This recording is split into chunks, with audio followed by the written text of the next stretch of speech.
அகமர நிறைந்திருக்கும் அந்த இறை பேராற்றல், வையம் முழுதும் வியாபித்திருக்கும் அந்த இறை உணர்வு இந்த அரங்கத்தினுள், இந்த அரங்கத்தில் இருக்கின்ற உயிரணுக்கள் ஒவ்வொருவருக்குள்ளும் முழுமையாய் நிறைந்து அவர்கள் அத்தகைய அந்த உணர்வை உணர வல்லமையை பூரணமாக வெளிப்படுத்த இறை வழிநடத்தட்டும். எனது மனமார்ந்த நன்றிகளை இந்த நேரத்திலே நான் தெரிவிச்சுக்கிறேன். ஒரு பெரிய அறிமுகம் அவர்களோடு ஏற்படுவதற்கு காரணமாக இருக்கின்ற பர்வீன் மற்றும் ஹாரூன் அவர்களுடைய இந்த முயற்சி, இறை இந்த நெட்வொர்க் இன்னைக்கு நம்ம வச்சிருக்கோம், cellphone network, it's all created by humans. நமக்காக செய்து கொண்ட அறிவார்ந்த விஷயங்கள்ல ஒண்ணு. அது எந்த அளவுக்கு அறிவார்ந்த விஷயங்களை கொண்டு வந்திருக்குதோ அதே அளவுக்கு யூஸ், மிஸ்யூஸ், அபியூஸ், இது அபியூஸ் லெவல்ல இன்னைக்கு போயிட்டு இருக்கு. விழிப்புணர்வு ரொம்ப பெரிய லெவல்ல இந்த மாதிரி விஷயங்களை தேவைப்படுது. ஆகையால் இந்த நெட்வொர்க் அப்படிங்கிற ஒரு விஷயம் நாம பண்றதை விட டிவைன் நெட்வொர்க், இறையால் இறை உணர்வாளர்களுக்குள் இறை தான் செய்ய விரும்பிய ஒரு மிக உன்னதமான ஒரு காரியத்தை பாதிக்கப்பட்ட மக்களுக்கும் அல்லது தவிக்கின்ற மானிட சமுதாயத்திற்கு அவர்களின் பிரார்த்தனையை கேட்டு இறை தன்னை வெளிப்படுத்துவதற்காக தன்னைத்தானே தன்னை போன்ற இறையை வெளிப்படுத்தக்கூடிய சிந்தனையாளர்களை ஒருங்கிணைக்கின்ற ஒரு நெட்வொர்க்கை இறை ஏற்படுத்தியிருக்கு. அந்த நெட்வொர்க்குடைய வல்லமையை ஒரு இட்ஸ் டிவைன் ஒர்க். மரத்தை பத்தி நான் இங்க உங்களுக்கு எல்லாம் சொல்லக்கூடாது, நீங்க தான் எங்களுக்கு சொல்லணும். But still as a naturopath, as a believer in 5 elemental philosophy, பஞ்சபூத தத்துவத்தை நம்புகின்றவன், கண்ணுக்கு புலனாகின்ற இந்த உடலை உள்ளிருந்து கண்ணுக்கு புலனாகாத ஒரு அற்புதமான ஆற்றல் தான் இயக்கிக் கொண்டிருக்கின்றது என்பதை நம்புபவனாக மரங்களை குறித்து ஒரு சிறிய கருத்தை நான் இங்கே பதிவு செய்ய விரும்புகின்றேன். மரம் நமக்கு என்ன கொடுக்கின்றது, யாருக்கு கொடுக்கின்றது? நாம பொதுவா நமக்கு என்ன கிடைக்குது? மனிதர்களுக்கு மரம் என்ன கொடுக்குதுன்றது உங்களுக்கு எல்லாருக்கும் தெரியும். ஆக்சிஜன் பார்ட் ஆஃப் இட், என்னென்னலாம் கொடுக்குதுன்ற கணக்கே கிடையாது. ஆனால் நம்மை தவிர்த்து, மரத்தை நமக்கு நன்மை செய்யறது தவிர்த்து மரத்தோட இங்க ரோல் என்ன? forget about the humans, forget about the living beings, எல்லாத்தையும் விட்டுருவோம். மரத்துக்கு வேற என்ன ரோல் இங்க இருக்கு? ஏன் மரம் வேண்டும்? இங்கிருந்து தொடங்கணும்னு நினைக்கிறேன். இது ஒரு சப்ஜெக்ட் உள்ள போறதுக்கு முன்னாடி, ஏன் சப்ஜெக்ட் உள்ள போறதுக்கு முன்னாடி எல்லாருக்கும் பொதுவா இருக்கக்கூடிய விஷயத்தை சொல்லிட்டு தான் போகணும். ஏன் மரம் வேண்டும்? யாருக்கு இங்கு மரம் வேண்டும்? ஒரு உண்மையை மருத்துவமும் அறிவியலும் ஏற்றுக்கொள்கின்றது. இந்த உயிர் என்பது உயிர் ஆற்றலால் இயக்கப்படுகின்றது. உயிர் ஆற்றல் என்பது என்ன என்று கேட்டால், இந்த சைனீஸ் அதை சீங்கிறாங்க, ஜாப்பனீஸ் கீங்கிறாங்க. யோக வாழ்க்கையில் பிராணா என்று சொல்லப்படுகின்றது, ஆயுர்வேதத்திலும் பிராணன் என்று சொல்லப்படுகின்றது. சித்த மருத்துவத்தில உயிர் ஆற்றல், உயிர் சக்தி, பிராணசக்தி, பல்வேறு மொழிகள்ல பல்வேறு பெயர்களால் சொல்லப்படுகின்ற அந்த உயிராற்றல் என்பது என்ன? அதை நம்ம கண்ணால பார்த்திருக்கிறோமா? எப்படி வித்தியாசப்படுது? எந்த வகையில ஒரு மனிதன் நோய்வாய்ப்படும் பொழுது இந்த உயிராற்றலின் குறைவு என்பது முக்கியமான காரணமாக இருக்கின்றது. மருத்துவர்கள் அவர்கள் தங்களுடைய அறிவை முழுமையாக பயன்படுத்தி இந்த மனிதன் நல்லாக வேண்டுமே என்ற அன்பையும் மனதில் இருந்து அற்புதமாய் வெளிப்படுத்தி, அன்னை தெரசாவின் மனமும் ஒரு மிகப்பெரிய மருத்துவ விஞ்ஞானியின் அறிவும் ஒன்று சேர்ந்து வெளிப்படுத்தியும் கூட தீர்க்க முடியாத நோய்களாக வடிவெடுத்து நம் முன்னால் மானுட சமுதாயம் தவித்துக் கொண்டிருக்கின்றது. அப்பொழுது மருத்துவம் தோற்கின்றதா, வெல்ல முடியாமல் தடுமாறுகின்றதா என்றால், உயிராற்றல் குறைவான மனிதனின் உடலில் எந்த மருத்துவமும் பயனளிக்காது. உயிராற்றல் உன்னிடம் எவ்வளவு இருக்கின்றதோ அதை பொறுத்துதான் என்னுடைய மருத்துவ அறிவு அங்கே சாதிக்க முயல்கின்றது. ஒரு டாக்டர் கேட்டார், ஒரு டாக்டர் கிட்ட எங்கிட்ட ட்ரீட்மெண்ட் எடுத்த பிறகு, ஒரு குவாலிஃபைடு சர்ஜன் அவர் எங்கிட்ட கேட்டாரு, doctor I feel really proud, நிஜமாவே என் ஒய்ஃபோட ருமட்டாய்டு ஆர்த்ரைட்டிஸ் ரொம்ப அழகா உணவு வாழ்க்கை முறையில இந்த அளவுக்கு ரிலீஃப் ஆயிடுச்சு, 20 வருஷம் கஷ்டப்பட்டா, நீ நல்லா இருக்கா?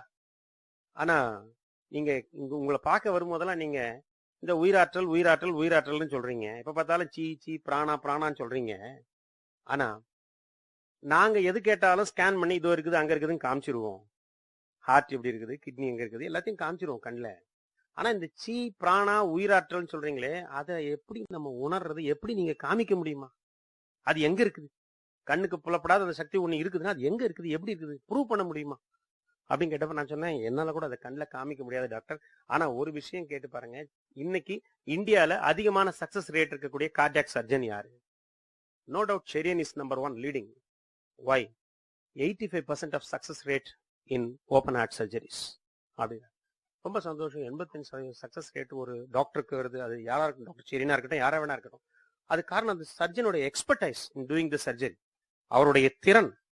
ஓபன் ஹார்ட் சர்ஜரி பண்ணிட்டு அந்த சூச்சர் போட்டாருனாக்கா அவ்வளவு அழகா சூச்சர் போடுறதுல அவர் எக்ஸ்பர்டைஸ், ஓபன் பண்றதுல எக்ஸ்பர்ட், சூச்சர் போடுறதுல எக்ஸ்பர்ட்.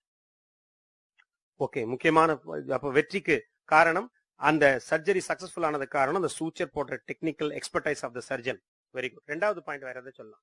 முன்னெல்லாம் டாக்டர் நாங்க மேல அப்ளை பண்றதுக்கு சில ஆயின்மெண்ட் எல்லாம் கொடுப்போம். அதெல்லாம் 1-2 மாசம் கொஞ்சம் கொஞ்சமா அந்த சூச்சர் போட்டது ஹீல் ஆகிறதுக்கு 2 மாசம் பிடிக்கும். ஆனா இன்னைக்கெல்லாம் அப்படி இல்லை. மேல அட்வான்ஸ்டு ஆயின்மெண்ட் டெக்னாலஜி எல்லாம் வந்துருச்சு ஃபார்மால. மேல அப்ளை பண்ணா 15வது நாள் ட்ரெட்மில்ல ஓடலாம். அந்த அளவுக்கு ஃபென்டாஸ்டிக்கா அது ஹீல் ஆயிடுது. அது அப்போ ஒரு சர்ஜன் போடுற அந்த சூச்சர் தையல் ஆறுறதுக்கு காரணம் அந்த சர்ஜன் டெக்னிக், அந்த எவ்வளவு அழகா அதை எக்ஸ்பர்ட்டா திறனா அதை போடுறாரு. ரெண்டாவது, எத்தகைய ஆயின்மெண்ட் இன்னைக்கு இவ்வளவு ஃபாஸ்டா ஹீல் பண்ற ஆயின்மெண்ட் வந்திருக்கு. இந்த 2 விஷயங்கள், expertise of the surgeon and molecular advancement இந்த ஆயின்மெண்ட், இந்த 2 தான் காரணம்னு சொல்றீங்களா அந்த ரணம் ஆடுறதுக்கு, சூச்சர் ஆடுறதுக்கு? நிச்சயமா அதுதான் காரணம் அப்படின்னு. அப்ப நான் பதிலுக்கு கேட்ட ஒரே ஒரு கேள்வி, ஐயா இதே சர்ஜனை வச்சு இதே ஆயின்மெண்ட்டை பயன்படுத்தி இறந்த பிறகு நம்ம அட்டாப்சின்னு ஒண்ணு பண்றோம் இல்லையா, பிரேத பரிசோதனை, அந்த உடம்ப அறுத்துட்டு இதே சர்ஜனை டெக்னிக்கலா சூச்சர் போட வச்சு இதே ஆயின்மெண்ட்டை மேல தடவனா அந்த புண்ணு எத்தனை நாள்ல ஆறிடும்? அது ஆறாது. அது ஏன்? அது டெட் பாடி இல்லையான்னு. அப்போ உயிரோட இருக்க மனிதனின் அந்த சூச்சரை ஆற்றியதில் சர்ஜனின் பங்கு இருக்கின்றது, அந்த ஆயின்மெண்டோட பங்கு இருக்குது. இது எல்லாத்த விட முக்கியமான விஷயம், அந்த மனிதனின் உயிராற்றல் உள்ளிருந்து அந்த சர்ஜரி பண்ண அந்த சூச்சரை ஆத்திருக்கு. அப்ப அந்த 3வது ஃபேக்டரை நம்ம எப்படி மறந்துட முடியும், எப்படி ஒதுக்கிட முடியும்?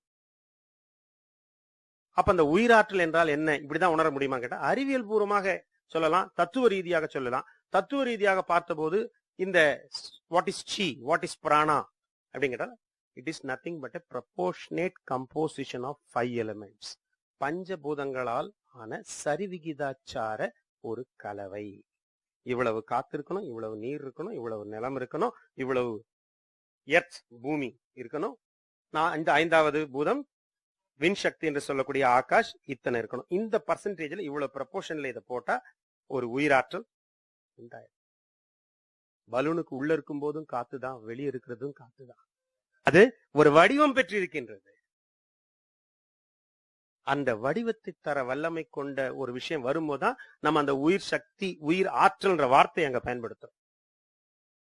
அண்டம் முதல்ல உருவாகும் போது பூமி துண்டு வந்து விழுந்தப்போ அதுல காத்து இருந்தது, நெருப்பு இருந்தது, எல்லாம் தனித்தனியா இருந்தது. அந்த காற்றும் நெருப்பும் நிலமும் நீரும் உயிரா விண்சக்தியும் ஒரு குறிப்பிட்ட ப்ரப்போர்ஷன்ல இணைஞ்சப்பதான் ஒரு அமீபா உருவாச்சு. அப்ப அமீபா அடுத்த கட்டத்துக்கு மீனும், அடுத்த கட்டத்துல தவளையும், அடுத்த கட்டத்துல இப்படி மனிதன் வரைக்கும் வந்திருக்கிறோம். அப்படின்னா அதை நகர்த்தியது எது என்றால், எல்லாவற்றுக்குள்ளும் அந்த உயிராற்றல் பஞ்சபூத ஆற்றல் இருக்கின்றது, பஞ்சபூதம் இருக்கின்றது. என்ன வித்தியாசம்னாக்கா, கால சுழற்சியில பரிணாமம் என்பது என்னவென்றால், இந்த பஞ்சபூதங்கள் தங்களுக்குள்ள இருந்த விகிதாச்சாரத்தை மாத்துச்சு. நீர் இவ்வளவு இருக்கணும், காற்று இவ்வளவு இருக்கணும்ன்றதை மாத்தி ப்ரப்போர்ஷனை மாத்தி போட்டா பாருங்க, இந்த அமீபா மீனா மாறிடுச்சு. அடுத்த கட்ட ப்ரப்போர்ஷனை மாத்தும் போது அதுல இருந்து தவளை வந்தது. அந்த ப்ரப்போர்ஷன், விகிதாச்சாரம் எது எவ்வளவு இருக்கணும் அப்படிங்கறத அடிப்படை. அந்த உச்ச கட்டத்துல நம்ம எங்க வந்திருக்கோம் கேட்டா, குரங்குல இருந்து மனுஷனா வந்துட்டோம். இனிமே பஞ்சபூத ஆற்றல்ல மாற்றம் ஏற்பட வாய்ப்பு இல்லை. அப்ப எங்க சார் போறது? திரும்பவும் குரங்குல இருந்து தான் மனுஷன் வந்தது உண்மையா இருந்தா, மனுஷன்ல இருந்தும் வேற எவனா ஒருத்தன் வந்தாவனுமே, வருவானா? வரமாட்டான். ஹிட்லர் மட்டும்தான் வருவான்னு சொன்னான். மெயின் கேம்புக்குள்ள எழுது வருவான். மனிதன் உச்சத்தில் 6வது அறிவோட மேல வந்தப்ப தனக்கு கீழே இருக்க எல்லா ஜீவராசியும் அடக்கி ஆண்டான். அப்ப மனிதன்ல இருந்து ஒருத்தன் மேல வந்து, மனிதனோட உயர்வானதான் ஒருத்தன் வந்து, அவன் மனிதன் என்ன பண்ணுவான்? அடக்கி ஆளுவான். அதுதான் நியதி. அந்த வகையில நாங்க ஜெர்மானியர்கள், நாங்க வந்துட்டோம், நாங்க தான் மனிதனோட உயர்ந்தவர்கள், நீங்க உலகமே எங்களுக்கு அடிமையா இருக்கணும்னு எழுதியிருந்தோம் மெயின் கேம்ப். ஆனா உண்மையில் சாத்தியமா என்றால் மனிதனின் மேலாக ஒன்று இல்லை. ஏனென்றால் டார்வின் தியரியில இப்படி லேடர் வச்சு காமிச்சாரு அவர். கீழே அமீபா, அப்புறம் மீன், தவளை, கடைசியா மனிதன். அப்ப மனிதன் உயரத்துல இருக்க மாதிரி இருக்கும். ஆனா நம்முடைய தத்துவங்கள்ல, ஆயுர்வேதத்திலயோ சித்தர்கள் தத்துவங்கள்லயோ நம்ம இப்படி ஏணிப்படி வச்சு பரிணாமத்தை காமிக்கல, நாம வட்டம் போட்டு காமிச்சோம் பரிணாமத்தை. அதுதான் வித்தியாசம். அப்ப அமீபால தொடங்கி சுத்தி வந்து பாக்குறப்ப மனுஷன் நிக்கிறான். அப்ப மனுஷன் யார் பக்கத்துல வந்து சேர்ந்துருவான்?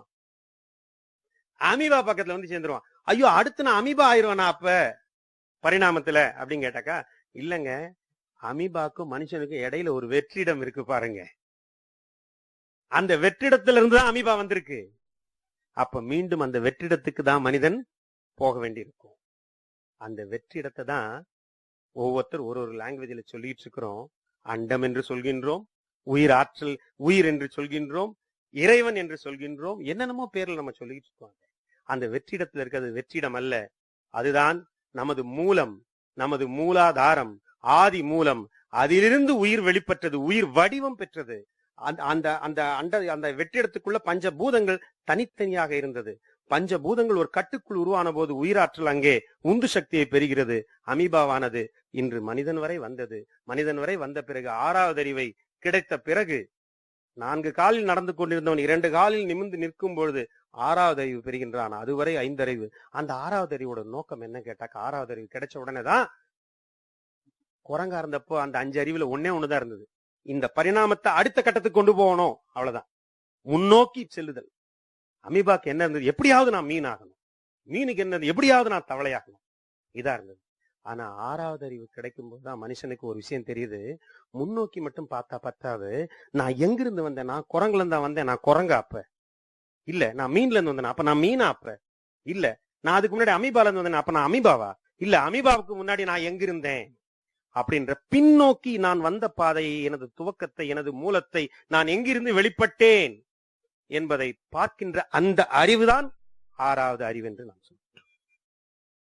அந்த அண்டத்திலிருந்து நான் வெளிப்பட்டேன். கட்டுக்கடங்காமல் தனித்தனியா இருந்த மகா அண்டத்திற்குள் இருந்து நான் வெளிப்பட்டேன். மீண்டும் என்னை அதனுள் ஐக்கியம் செய்வதுதான் சரியான ஒரு முறையாக இருக்கு. அந்த ஆதியிலிருந்து வெளிப்பட்டேன். அந்த ஆதியோடு என்னை ஐக்கியமாக்கிக் கொள்ள வேண்டும். மீண்டும் அந்த ஆதியோடு தன்னை சமமாக்கிக் கொள்ளுதல். merging with the source, merging with the origin. ஆதியோடு தன்னை சமமாக்கிக் கொள்ளுதல். ஆதி பிளஸ் சமம், சமம் பிளஸ் ஆதி, சமாதி என்று அந்த நிலையை நோக்கிய ஒரு பயணத்திலே நாம் இன்று ஜெயித்திருக்கின்றோமா? இந்த நான் பேசுகின்ற இந்த தத்துவம் சித்தர்களால் சொல்லப்பட்டு சித்த பெருமக்களால் மட்டுமே அடைய வேண்டிய ஒரு விஷயமா? ஒரு பாமரனுக்கு இது சாத்தியம் இல்லையா? அவனுக்குள் இருக்கும் ஆன்மாவுக்கு இது அவசியம் இல்லையா? அந்த ஆன்மா முழுமை பெற வேண்டாமா? அந்த ஆன்மா சுழற்சி முறையில சிக்கி தவித்துக் கொண்டே இருக்க வேண்டுமா? இல்லை. அந்த ஆன்மாவும் எதை ஒரு சித்தன் அடைந்தானோ அந்த நிலையை அடையத்தக்க வல்லமையை பெற வேண்டாமா? படித்தவங்க, படிக்காதவங்க, டாக்டர், என்ஜினியர், கூலி வேலை செய்கின்ற தொழிலாளி, எல்லாருக்குள்ளேயும் அதே ஆன்மா தானே, அதே அமீபாலன் தானே அந்த பயணம் புறப்பட்டு வந்திருக்கும். அதே அண்டத்துல தானே வெளிப்பட்டு வந்திருக்கும். மீண்டும் அந்த அண்டத்தோடு நம்ம ஐக்கியம் சொல்லிக் கொள்ள வேண்டாமா? இதுக்கு எங்க தடை இருக்கு? எங்க பிரச்சனை இருக்கு? 6வது அறிவு வந்த பிறகு நான் எங்க இதை கோட்டை விடுறேன்? 5வது அறிவுல குரங்கா இருந்தப்ப நான் மனுஷன் ஆனதுல ஜெயிச்சனே. மீனா இருந்து தவளை ஆனப்ப ஜெயிச்சனே. குரங்கா இருந்து மனுஷன் ஆனப்ப நான் ஜெயிச்சனே, தோக்கலையே. ஆனா மனுஷனா இருந்து எனது ஆதியோடு நான் சங்கமிக்க நினைக்கும் போது நான் தோற்கின்றேனே. மறுசுழற்சிக்குள் நான் செல்ல வேண்டிய நிர்பந்தம் எனக்கு ஏற்படுகின்றது. நான் ஏன் தோற்கிறேன்? குரங்கா இருந்த போது நான் காப்பாற்றி வைத்த அந்த பஞ்சபூத கட்டு, ப்ரப்போர்ஷனேட் கம்போசிஷன் ஆஃப் 5 எலிமெண்ட்ஸ், இன்னைக்கு அந்த ப்ரப்போர்ஷனை நான் உடைக்கிறேன். அங்கதான் நான் பண்ற தப்பு. அந்த ப்ரப்போர்ஷன் உனக்குன்னு ஒரு டிசைனை கொடுத்திருக்கும்.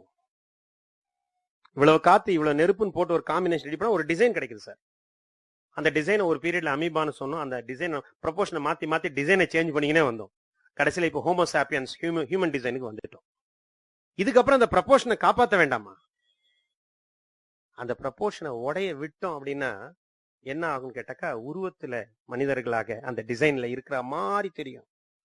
ஆனா உடலுக்குள்ள நோய் வந்துடும். இந்த டிசைன் உடையுது. ஏனென்றால் அந்த டிசைனுக்கு மூலமா இருந்த அந்த பஞ்சபூத கட்டு உடையுது. குரங்கா இருந்து ஜெயிச்ச நீ அந்த கட்டை காப்பாத்துற, இப்ப மனுஷனா இருந்து தோத்துட்ட. அதனால அந்த கட்டு உடையும் பொழுது உடலில் நோய், ஆற்றலில் பாதிப்பு, மனதில் நோய். என்ன ஆகும்? உயிராற்றல் இந்த மாதிரி செதஞ்சு நம்மளோட டிசைன் போச்சுன்னா என்ன ஆகும்? பாக்குறதுக்கு மனுஷங்க மாதிரியே தான் இருப்பாங்க. நாம எல்லாரும் அப்படிதான் இருப்போம். ஆபீஸ்ல போய் லீவ் லெட்டர் கொடுக்கிறார் தொழிலாளி. ஐயா 5 நாள் லீவ் வேணுங்க, மனைவி கொஞ்சம் முடியாம இருக்கிறாங்க. அந்த முதலாளிக்கு 2 ஆப்ஷன் தான் இருக்கு.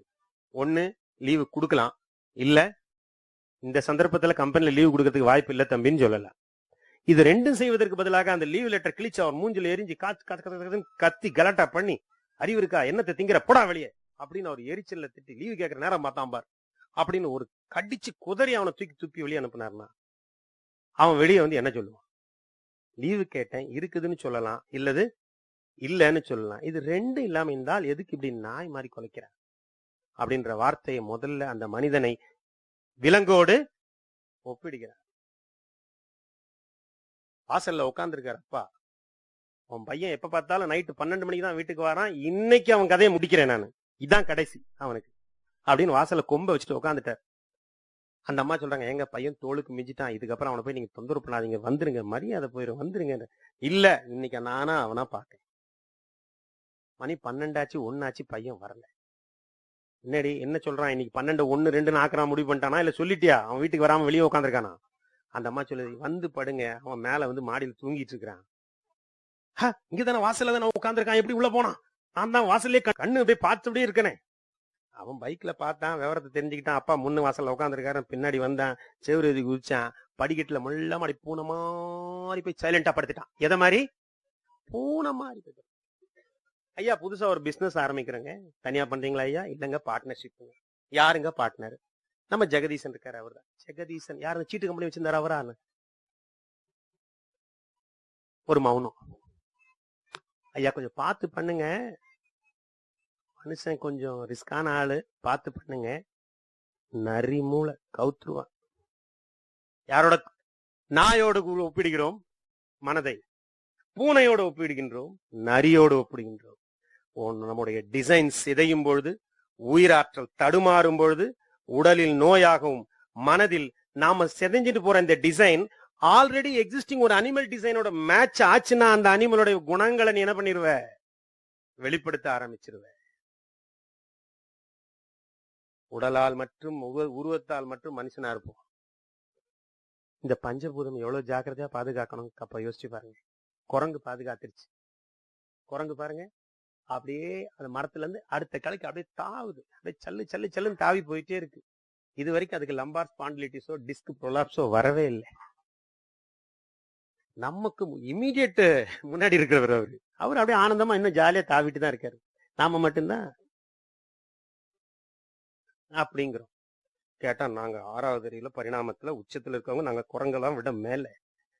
குரங்கு வாழ்ற அந்த வாழ்க்கை நம்மளால வாழ்றதுக்கு முடியாது. எப்பாவது பாத்திருக்கீங்களா? தப்பா எடுத்துக்காதீங்க, யாருக்காச்சும் வருத்த நோய் இருந்தா வருத்தப்படாதீங்க. பூனையோ எலியோ நாயோ எந்த ஒரு ஜீவராசியாவது தன் மனைவியை கொண்டு போய் ஒரு இன்ஃபெர்டிலிட்டி கிளினிக்ல நிறுத்தி, ஐயா என்னோட இணை குட்டி போட மாட்டேங்குதுங்க, பன்றி பல குட்டி ஈனும்னு சொன்னோம், இன்னைக்கும் போட்டுக்கிட்டே தான் இருக்கு.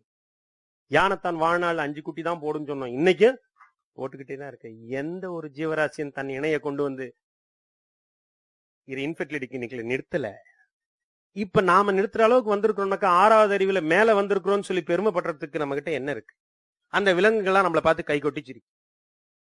அடப்பா நீ என்னோடவே வாழ்ந்திருக்கலாமே, நிம்மதியா இருந்திருப்பியே. மேல போற உன்னை கஷ்டப்பட்டு மேல ஏத்தி விட்டா அங்க போயிட்டு மேல இருக்கிறதுக்கு தகுதி இல்லாதவன் ப்ரூவ் பண்ணிட்டியே.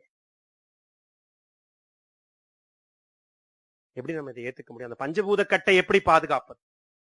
அந்த கட்டு உடையாமல் எப்படி பாதுகாப்பது? எனக்குள் இருக்கும் அந்த நீர் நிலம் நெருப்பு காற்று ஆகாயம் சொல்லக்கூடிய அந்த பஞ்சபூதங்களின் கொஞ்சம் கூட இந்த விகிதாச்சாரத்துல மாற்றம் இல்லாம நான் எப்படி பாதுகாக்கிறது?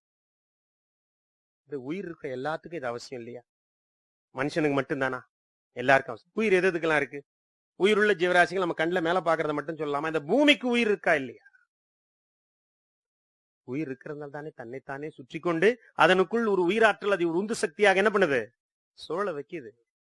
தன்னைத்தானே சோன்று கொண்டு சூரியனும் சுத்தி வருதே, அதுக்குள்ள உயிராற்றல் இல்லைன்னு சொல்ல முடியுமா? the chi of the earth, the life force inside the earth,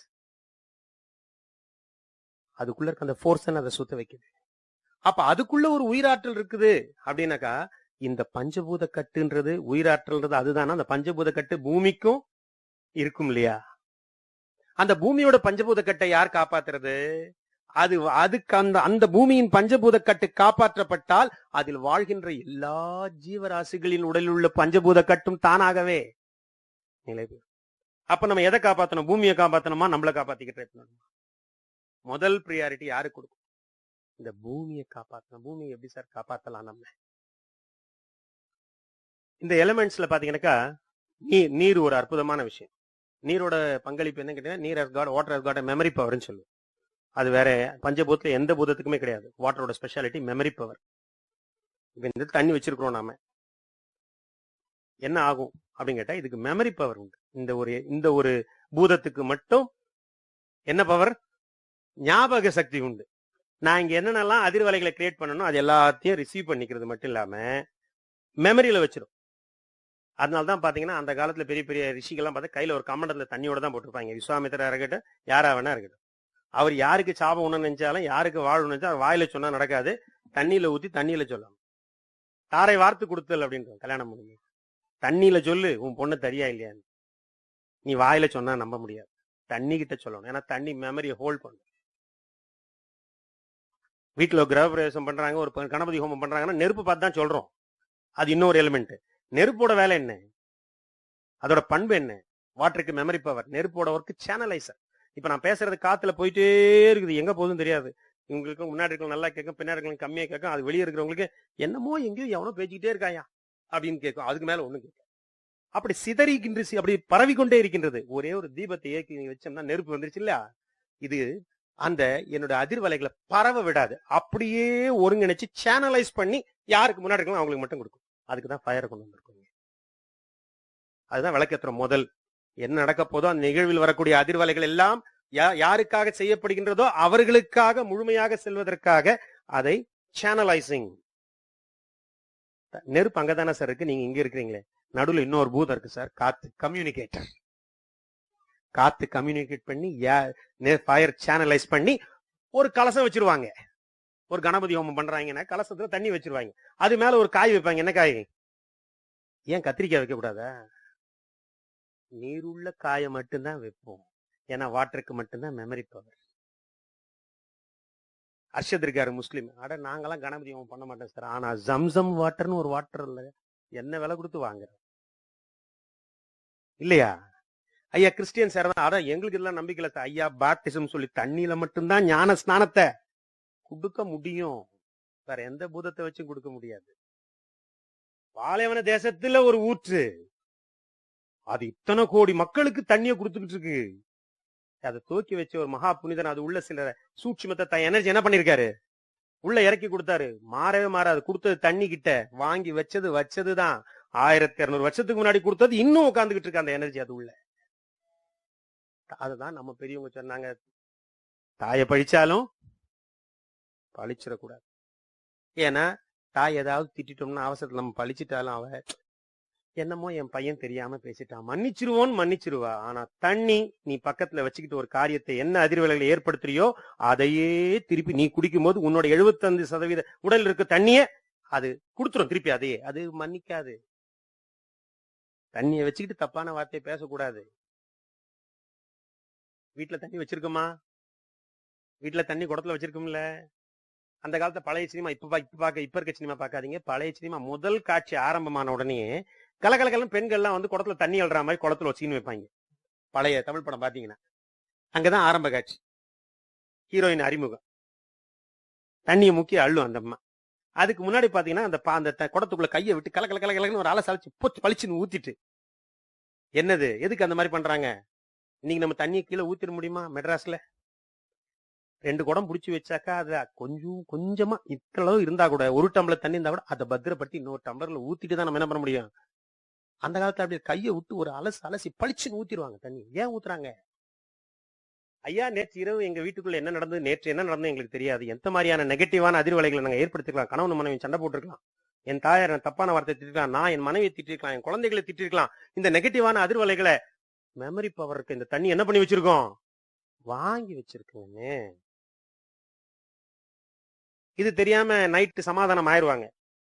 கணவன் மனைவி சண்டை போட்டு பக்கத்து வீட்டுக்காரர் வந்து சமாதானப்படுத்தி, இதோட விட்டுருங்கப்பா, மரியாதை எல்லாம் பேசக்கூடாதுப்பா அப்படின்னு சொல்லி எல்லாம் சமாதானம் ஆயிரும். அவங்களும் மன்னிச்சிருங்கன்னு சொல்லி 2 பேரும் சமாதானம் ஆயிருவாங்க. காலைல எந்திரிச்சு இந்த காபி போடப்ப இந்த தண்ணி இதை வாங்கி எல்லாம் வச்சிருக்கேன். இதை வாங்கி இந்த அம்மா ஒரு டம்ளர் தண்ணி எடுத்து குடிக்கும். குடிச்சிட்டு காபியை போட்டு கொண்டு அவர்கிட்ட கொடுக்கும்போது, என்ன நேற்று பேச்சு வாக்குல அப்படியே இழுத்துட்டீங்க எங்க அப்பாவை அப்படின்னு புதுசா ஆரம்பிக்கும் ஸ்டோரிய. என்ன அதுதான் சமாதானம் ஆயிப்போச்ச கண்ணு, என்ன கண்ணு புதுசா ஆரம்பிக்கிற நீ? அந்த ஒரு டம்ளர் தண்ணி தான் வாங்கி வச்சிருந்த விஷயத்த உள்ள கொடுத்த உடனே உன் உடம்புல இருக்க 75% தண்ணியுடைய மொத்தத்திலையும் தான் வச்சிருந்த நெகட்டிவிட்டி மொத்தமா பரப்பி விட்டுரும். அதுக்கப்புறம் யார் கரைக்கிறது? பூஜை மாடன்னு சொல்லி ஒரு விளக்கு ஏத்துவாங்க, பக்கத்துல கலசத்துல கொஞ்சம் தண்ணி வச்சிருப்பாங்க. எதுக்கு? அங்க பிரார்த்தனை பண்றோம். சேனலைஸ் பண்ணி நெருப்பு, பக்கத்துல தண்ணி, நெருப்பு சேனலைஸ் பண்ணி கொடுத்த அந்த சிந்தனையை என்ன சொல்ல போறோம்? என் குடும்பம் நல்லா இருக்கலாம், இந்த வியாபாரத்துல ஜெயிக்கணும், ஏதோ ஒண்ணு வேண்டுறோம். அதை வாங்கி தண்ணியில கொடுத்தும் தண்ணி மெமரைஸ் பண்ணிக்குது அந்த தாட்டை.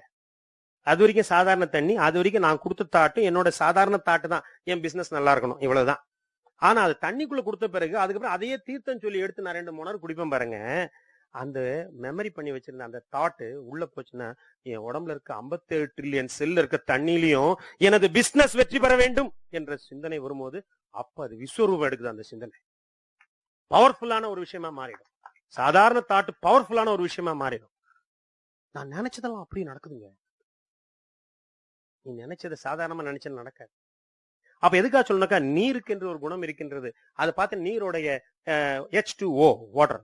அப்ப H2க்குள்ள O இருக்குனாக்கா காற்று என்ற இன்னொரு பூதமும் நீருக்குள்ளவே இருக்கு. காத்துல ஹியூமிடிட்டி அதிகமா இருக்கு சார் இன்னைக்கு காத்துல. அப்ப காற்றுக்குள் நீரும் இருக்கின்றது. அப்ப ஒவ்வொரு பூதம், இப்ப நெருப்பு நெருப்புல காத்து இருக்கு, காத்துல நெருப்பு அணைஞ்சிரும். அப்போ ஒரு பூதத்துக்குள்ள இன்னொரு பூதம் கண்டிப்பா என்ன பண்ணிருக்கு, இணைஞ்சிருக்கு. ஆனா இந்த எர்த்ன்ற ஒரு பூதம் இருக்கு பாருங்க, நிலம். அது பாருங்க, நிலத்துக்குள்ள காத்து இருக்கா? காத்து இருக்கிறதுனால தான் சில ஜீவராசிகள் மண்ணு கீழையும் வாழ்ந்துகிட்டு இருக்கு. நிலத்துக்குள்ள தண்ணி இருக்கா? நீர் இருக்கு. நீர் இருக்கு நிலத்துக்குள், காற்று இருக்கு நிலத்துக்குள், நெருப்பு கீழே அக்னி குழம்பு வால்கனோ ஓடிக்கிட்டு இருக்கு. அப்போ 3 பூதம் ஒரு பூதத்துக்குள்ள அடக்கமாகிற ஒரே பூதமாக இருப்பது எது? நிலம் மட்டும்தான். மற்ற எந்த பூதம் எடுத்தாலும் அதற்குள் இன்னொரு பூதம் மட்டும்தான், ஒரு பூதம் மட்டும்தான் அடங்கும். ஆனா நிலத்துக்குள்ள மட்டும்தான் மிச்சம் 3 பூதம் அடங்கும் போது நிலம் ஒரு பூதமாக இருக்கின்றது. மொத்தம் அப்ப பஞ்சபூதத்துல 4 ரெடி ஆயிருச்சுங்க, ஒண்ணு பாக்கி. அப்ப எது? ஆகாயம் என்று சொல்கின்ற விண்சக்தி. யாருக்கு வேணும்? பூமி தனக்குள்ள இருக்க உயிராற்றல் தான் சுழற்சிக்கு தேவைப்பட்டது ஒரு லைஃப் போர்ஸ் இருக்குனாக்கா, அந்த பூமிக்கே ஒரு சீ இருக்கு, பிராணா இருக்குனாக்கா, அந்த பிராணா என்பது பஞ்சபூதனால் அந்த பஞ்சபூதத்துக்கு 4 அதுகிட்ட இருக்குனாக்கா பூமிக்கே இன்னும் ஒரு பூதம் பஞ்சமாகத்தான் இருக்கின்றது. அப்ப பூமிக்கு என்ன வேணும் பெண்டிங்னா ஒன்னே ஒண்ணு. அது கேட்கும், எப்பா நீங்களாம் வாழறதுக்கு விண்சக்தி வேணுமோ இல்லையோ, நான் உயிரோட இருக்கணும்னா எனக்கு விண்சக்தி வேணும். அப்பதான் என் பூமி கீழே வர எல்லா ஜீவராசியும் உயிர் சக்தியை நான் இந்த பூமி கீழே வச்சிருக்க முடியும். அப்ப நீ ஒரு செடியை ஒரு விதையை அதுக்குள்ள போட்டீங்கன்னாக்கா கொளுத்துன்னு மொழிச்சு மேல வருது பாருங்களேன். அந்த விதை இதுக்கு முன்னாடி விதை விக்கிற ஒரு கடையில பாக்கெட்ல தொங்கிட்டு தான் இருந்தது, 1 வருஷமா விக்கல. அங்க அது முளைக்கலையே. காத்து இருந்தது, தண்ணி இருந்தது, நெருப்பு இருந்தது, வெயில் இருந்து. இந்த பூதங்கள் 3 பூதம் இருந்து கூட அந்த விதை முளைக்கலையே. ஆனா மண்ணுக்குள்ள போட்ட உடனே டக்குன்னு முளைச்சு வெளியே வருது.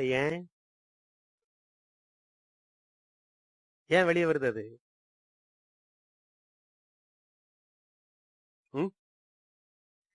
4 பூதம் அதற்கு இருக்கின்றது. விதைக்கு எர்த்துக்குள்ள போட்ட உடனே 4 பூதமும் கிடைச்சிருச்சு. நீர் கிடைச்சிருச்சு, காற்று கிடைச்சிருச்சு, நெருப்பு கிடைச்சிருச்சு, நிலமும் கிடைச்சிருச்சு. ஒரே ஒரு பூதம் நான் வளர்றதுக்கு, நான் என்னோட உயிராற்றலை நான் வெளிப்படுத்துறதுக்கு ஒரு பூதம் எனக்கு கம்மியா இருக்கு. அந்த ஒரு பூதம் தான் விண்சக்தி. அது வேணும்னு தான் நான் என்ன பண்றேன், இப்ப உள்ள போட்ட நானு அது வேணும்னு நான் மேல் நோக்கி வரேன். எனக்கு தேவைப்படுற அந்த ஒரு பூதத்தை கையேந்தி நான் மேல வரேன். இப்ப நமக்கெல்லாம் எத்தனை பூதம் இருக்குங்க? நம்ம எங்க வாழறோம்? பூமியில வாழறோம். அப்ப நமக்கும் அந்த விதைக்கும் ஒரு ஒத்துமை. விதைக்கு 4 கிடைச்சது, 5வது வேணும்னு அது மேல புறப்பட்டு வருது. நான் பூமியில வாழறேன், நமக்கும் 4 இருக்குது, 5 மட்டும்தான், நமக்கு 5வது மட்டும்தான் பூமியில கிடைக்காது. நமக்கும் அது பஞ்சம். அதனாலதான் கிறிஸ்டியனா இருந்தாலும், முஸ்லீமா இருந்தாலும், ஹிந்துவா இருந்தாலும் நானும் கைய மேல தூக்குறேன்.